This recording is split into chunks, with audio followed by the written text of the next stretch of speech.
varam padomāt, katru dienu atgādināt sev, es esmu dvēsele, mūžīga un laimīga, nevis ķermenis. Pirms vairākiem gadiem man aizgāja opaps. Aizgāja viņš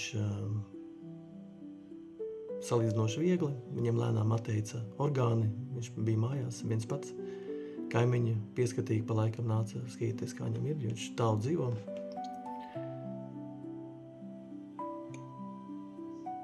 Un tas man bija diezgan liels pārdzīvojums, jo man opaps ļoti patika. Un, viņš bija no laukiem, ļoti vienkārši, patiesi īsts. Un kā lauku cilvēki vienmēr, teiksim, vienmēr laipni gaidīju citus arī. Un te es aizdomājos, vai tas tiešām viss. Un tā kā es dzīvoju. Un tad viss beidzas. Cik kaut kādā ziņā bezjēdzīgi. Dzīvoju, un tad viss pinkš. Un vairs nekā tālāk nav. Viss tā kā, ok, 0. Bet man šķiet, tas nav iespējams, jo kurš tam tic, kurš tic vispār, kad kāds nomirs? Kurš par to vispār domā vai runā?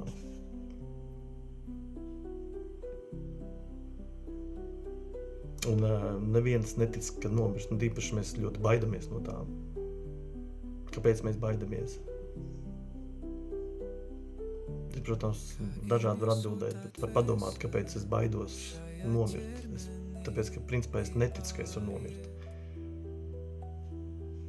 Vienkārši to konceptu nevar pieņemt nekādīgi.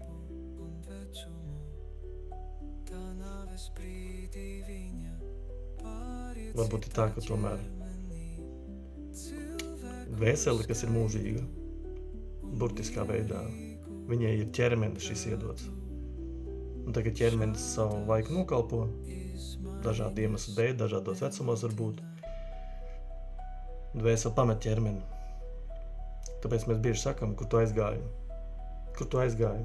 Mēs redzam, kad kāds nomirs. Saka, kur tu aizgāji? Kāpēc tu aizgāji? Tad dvēseli aizgāja tālāk. Turbūt mēs esam kaut kas vairāk nekā ķermenis. Bhagavad Gītā rakstīts 2.13. Otrā nodaļa, 13. pants. Kā iemiesotā dvēsele šajā ķermenī pāriet no bērnības uz jaunību un vecumu. Tad mēs jau varam redzēt, ka mēs mainām ķermeni, kad katru šūnas atjaunojas dažādi, tagad ir teorijas pierādītas, ja, kad visas šūnas pilnībā atjaunojas, tur 11 gadu laikā.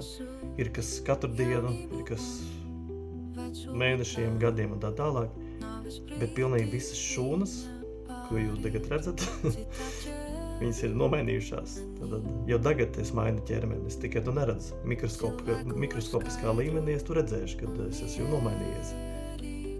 Āda, man liekas, katru dienu, ja? Ādas auda katru dienu mainās. Ir jauni. Jauni, precīzāk veci. Jaunie nāk jau veci, ja?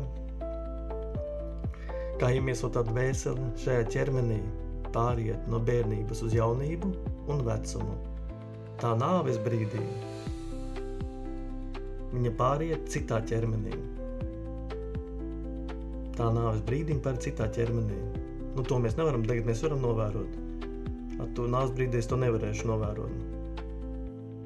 Cilvēka skaidru un mierīgu prātu šādas izmaiņas nemaldina.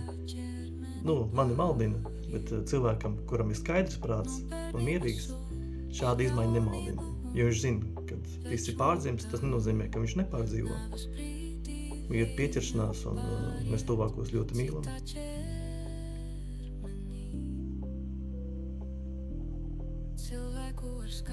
Bet arī ar visu pieķeršanos, līdzjūtību. Un ja kāds tuvākais aiziet, nu, gribās vai negribās, mēs to pārdzīvosim. Vienīgais es zinu, ka viņš pāries nākamajā ķermenī. Kādām, mēs to nezinām. Tas ir cits jautājums. Bet, pārēt citā ķermenī. Varam padomāt, katru dienu atgādināt sev. Es esmu dvēsele, mūžīga un laimīga, nevis ķermenis. Kā tas maina skatījumu uz dzīvi un nāvi.